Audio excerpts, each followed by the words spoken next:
मेरे प्यारे देशवासियों, जब किसी देश में विलुप्त हो रहे किसी पक्षी की प्रजाति को, किसी जीव जंतु को बचा लिया जाता है, तो उसकी पूरी दुनिया में चर्चा होती है।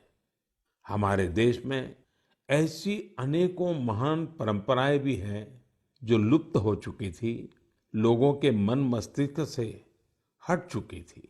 लेकिन अब इन्हें जनभागीदारी की शक्ति से पुनर्जीवित करने का प्रयास हो रहा है, तो इसकी चर्चा के लिए मन की बात से बेहतर मंच और क्या होगा। अब जो मैं आपको बताने जा रहा हूं, वो जानकर वाकई आपको बहुत प्रसन्नता होगी, विरासत पर गर्व होगा। अमेरिका में रहने वाले श्रीमान कंचन बैनर्जी ने विरासत के संरक्षण से जुड़े ऐसे ही एक अभियान की तरफ मेरा ध्यान आकर्षित किया है। मैं उनका अभिनंदन करता हूं। साथियों, पश्चिम बंगाल में हुगली जिले के बांसबेरिया में इस महीने त्रिबेनी कुंभो महोत्सव का आयोजन किया गया। इसमें 8 लाख से ज्यादा श्रद्धालु शामिल हुए। लेकिन क्या आप जानते हैं कि ये इतना विशेष क्यों है? विशेष इसलिए क्योंकि इस प्रथा को 700 साल के बाद पुनर्जीवित किया गया है। यूं तो ये परंपरा हजारों वर्ष पुरानी है, लेकिन दुर्भाग्य से 700 साल पहले बंगाल के त्रिबेनी में होने वाला ये महोत्सव बंद हो गया था। इसे आजादी के बाद शुरू किया जाना चाहिए था, लेकिन वो भी नहीं हो पाया। 2 वर्ष पहले स्थानीय लोग और त्रिबेनी कुंभो परिचालना समिति के माध्यम से ये महोत्सव फिर शुरू हुआ है।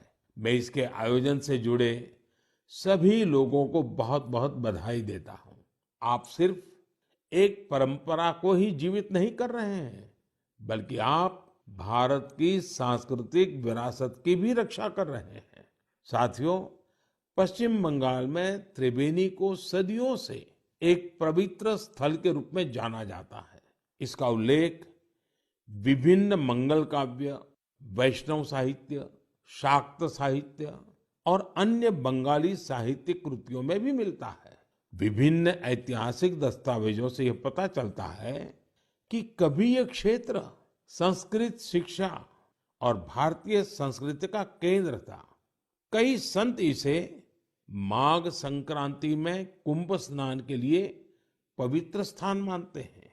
त्रिबेनी में आपको कई गंगा घाट, शिव मंदिर और टेराकोटा वास्तुकला से सजी प्राचीन इमारतें देखने को मिल जाएगी। त्रिबेनी की विरासत को पुनर्स्थापित करने और कुंभ परंपरा के गौरव को पुनर्जीवित करने के लिए यहाँ पिछले साल कुंभ मेले का आयोजन किया गया था। 7 सदियों बाद 3 दिन के कुंभ महास्नान और मेले ने इस क्षेत्र में एक नई ऊर्जा का संचार किया है।